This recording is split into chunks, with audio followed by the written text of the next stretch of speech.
AIMIM party के नेता अकबरुद्दीन ओवैसी ने महाराष्ट्र के औरंगाबाद में औरंगजेब की कब्र पर जाकर चादर चढ़ाई है।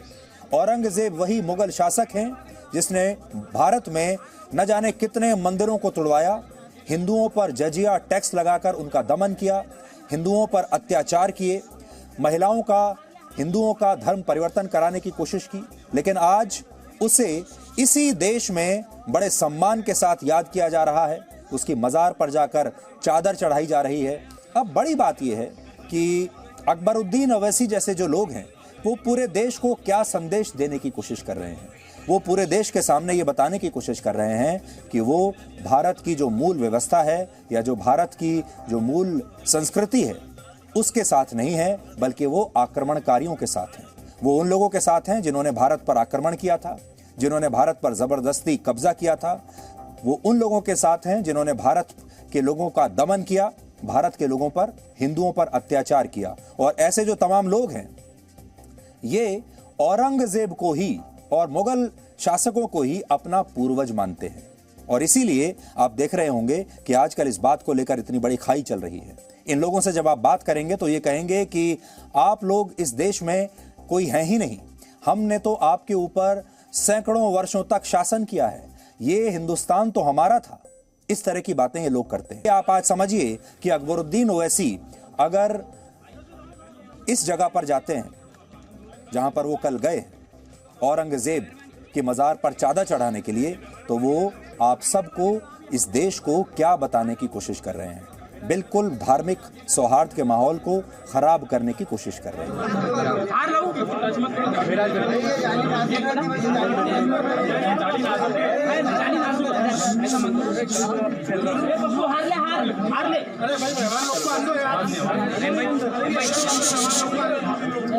अरे भैया एक मिनट रुको।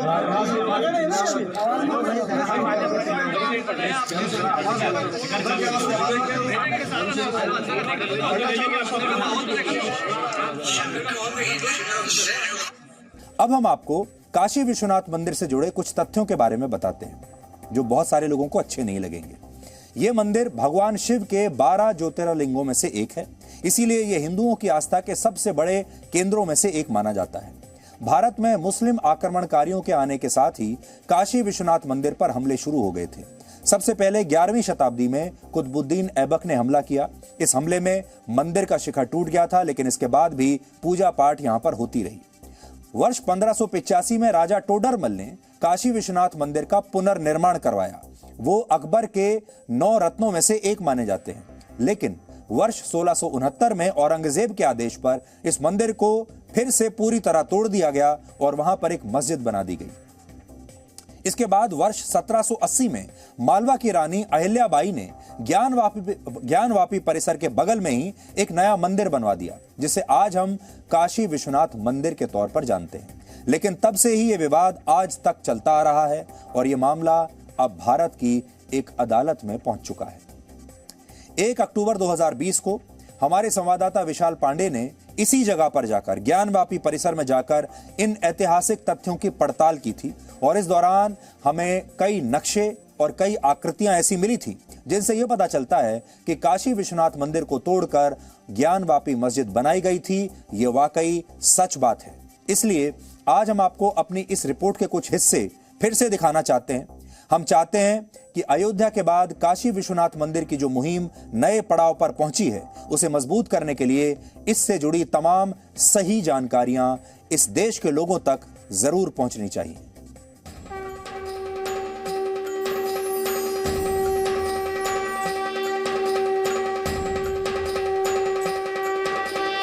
बाबा भोलेनाथ की नगरी काशी। मेरे ठीक पीछे आप काशी विश्वनाथ मंदिर का परिसर देख रहे हैं, जहां पर इस वक्त काशी विश्वनाथ कॉरिडोर का काम भी चल रहा है। आप में से बहुत से लोगों ने काशी का विवाद जरूर सुना होगा, लेकिन काशी का पूरा विवाद क्या है, इसकी जानकारी शायद बहुत ही कम लोगों के पास हो।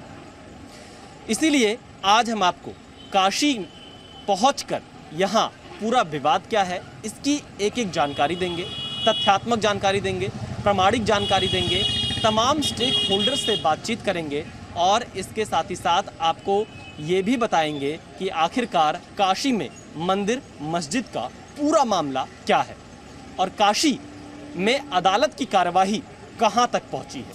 अयोध्या विवाद सुलझने के बाद काशी विश्वनाथ मंदिर के पक्षकारों में भी एक नई उम्मीद जगी है।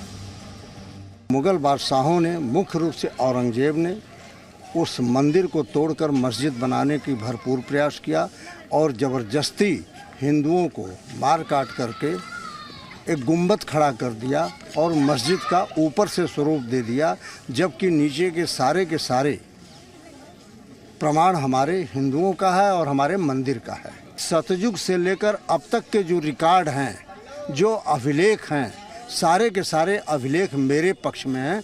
उन अभिलेखों के आधार पर हम न्यायालय में न्याय हेतु मुकदमा दाखिल किए हुए हैं और विलम्ब हो रहा है, लेकिन न्याय हमारे पक्ष में होगा। सबसे पहले आपको ये समझना होगा कि आखिर काशी ज्ञानवापी का मूल विवाद क्या है। हिंदू पक्ष का मानना है कि काशी में भगवान विश्वनाथ का स्वयंभू ज्योतिर्लिंग ज्ञानवापी परिसर में मौजूद है। 1669 में औरंगजेब ने इस मंदिर को तोड़वाकर मस्जिद बनवा दिया। इसे ज्ञानवापी मस्जिद के नाम से जाना जाता है।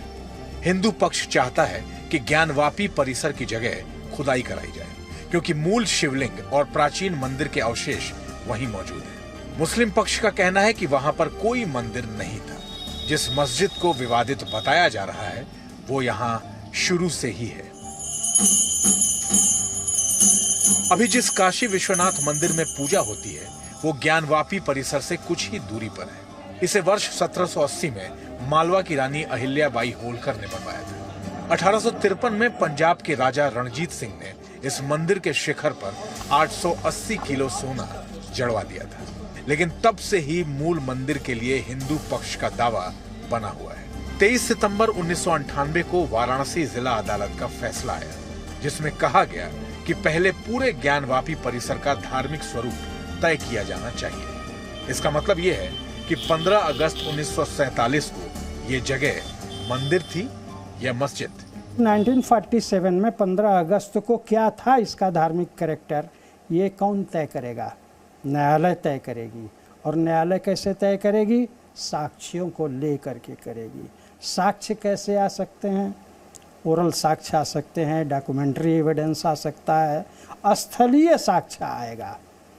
और स्थलीय साक्ष्य में पुरातत्व का भी साक्ष्य आएगा कि राडार पेनिट्रेटिंग से जो है वो सिस्टम वहाँ पर लगा दीजिए, वो 50 फुट नीचे की स्थिति को जो है वो 100 फुट नीचे की स्थिति का फोटो लेकर के आपके सामने प्रस्तुत कर देगा।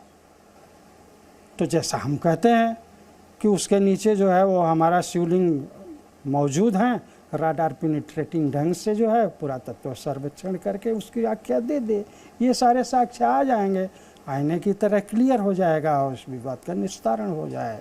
काशी विश्वनाथ का विषय 1947 में धर्मस्थलों की जो स्थिति थी, तो उसका जो शब्द है वो है स्थल, ग्राउंड पोजीशन क्या है, तो वो 70 विश्वा का जो पूरा प्लाट है वो ग्राउंड पोजीशन ये है कि वो काशी ज्ञानवापी की ज़मीन है, वो टुकड़ों में विभाजित नहीं है। उसके एक कोने पर जहाँ स्वयंभू ज्योतिर्लिंग नीचे है, नंदी का इंतजार और बगल में ज्ञानवापी का कुआं है। छत के ऊपर 80 के दशक के बाद कुछ लोग नमाज पढ़ने लगे, इसका मतलब ये तो नहीं हो गया कि वो मस्जिद हो गई। इसलिए ये लड़ाई हमारे लिए बहुत कठिन नहीं है, बस इसे हम कोर्ट में समझाना चाहते हैं। ये हिंदू पक्ष का कहना है कि साहब इसकी प्रकृति नहीं बदली, ये अभी तय होना है, एविडेंस से तय होगा कि वाकई प्रकृति यहाँ पर मंदिर थी भी कि नहीं थी। अगर थी तो प्रकृति नहीं बदलेगी, और अगर नहीं थी तो फिर 1991 का place of worship act applicable है। हिंदू पक्ष अपने दावे के समर्थन में सबसे बड़ी दलील ज्ञानवापी मस्जिद की इन दीवारों के आधार पर देता है। इसकी एक दीवार को देखकर लगता है कि वो मस्जिद के निर्माण का हिस्सा नहीं है। ज्ञानवापी परिसर की कई तस्वीरें भी हिंदू पक्ष ने सबूत के तौर पर कोर्ट में पेश की हैं। दावा किया जाता है हिंदू पक्ष की तरफ से, तमाम इतिहास की किताबों में, स्कंद पुराण में और तमाम ऐसी पौराणिक किताबें हैं जिसमें ये तथ्य मौजूद है कि जो मस्जिद यहाँ पर पीछे बनी हुई है, इसका पश्चिमी हिस्सा आज भी आप देखेंगे तो आपको मंदिर की दीवारें दिखाई पड़ेंगी। और 15वीं शताब्दी में जो अकबर के शासनकाल में राजा मानसिंह और टोडरमल ने यहाँ पर मंदिर का निर्माण कराया था, उसके अवशेष आज भी तहखाने में मौजूद हैं जिनमें ताला लगाया गया है। और आप ये जो तस्वीर यहाँ पर देख रहे हैं, आज भी आप यहाँ पर देख सकते हैं मंदिर नुमा जो आर्किटेक्ट है वो आपको इस मस्जिद की पश्चिमी तरफ जो दीवार है जिसकी सारी एंट्री इस वक्त बंद की गई है, वहाँ पर आप वो आकार देख सकते हैं। इस विवादित ढांचा के पश्चिम की तरफ जो मंदिर की यथावत दीवारें हैं, गिरा करके जो है उसकी दीवार यथावत रूप में यूज़ की गई है ढांचा बनाने में, वो नंगी आँखों से परिलक्षित होता है। उसके पीछे हमारा अनेक देवी देवताओं का श्रृंगार गौरी और ये अनेक देवी देवताओं के मंदिर के अवशेष डेब्रिस में हैं, वो मौजूद हैं। और ये जो विवादित ढांचा है, इसके सेंट्रल गुंबज के नीचे स्वयंभू विश्वेश्वर का 100 फुट का लिंग और उनका अर्घा विराजमान है। तो राडार पेनिट्रेटिंग पद्धति से, और यदि इससे संभव नहीं है तो खुदाई करके उस स्थल का और पुरातात्विक सर्वेक्षण पुरातत्व विभाग नई दिल्ली भारत सरकार के द्वारा कराया जाए और उत्तर प्रदेश सरकार के पुरातत्व विभाग से करा करके न्यायालय में रिपोर्ट मंगाई जाए। जो ये कहते हैं कि साहब उसके पत्थर पर मूर्तियों का आकार बना हुआ है, ये बना जरूर है, लेकिन पहले जो पत्थर थे बिकते थे या जो होते थे उस पर किसी न किसी का आकार दे के बनाया जाता था, तो वो लेके उसको इस्तेमाल किया गया है, न कि किसी मंदिर के तोड़े हुए पत्थर को इस्तेमाल किया गया है। काशी विश्वनाथ मंदिर भगवान शिव के 12 ज्योतिर्लिंगों में से एक है। इसका वर्णन स्कंद पुराण समेत कई प्राचीन ग्रंथों में मिलता है, लेकिन पिछले 350 साल से करोड़ों लोगों की आस्था के इस केंद्र पर विवाद का ग्रहण लगा हुआ है। वाराणसी से विशाल पांडे, जी media. Presenting V News app, available on Google Play and App Store. Download it now.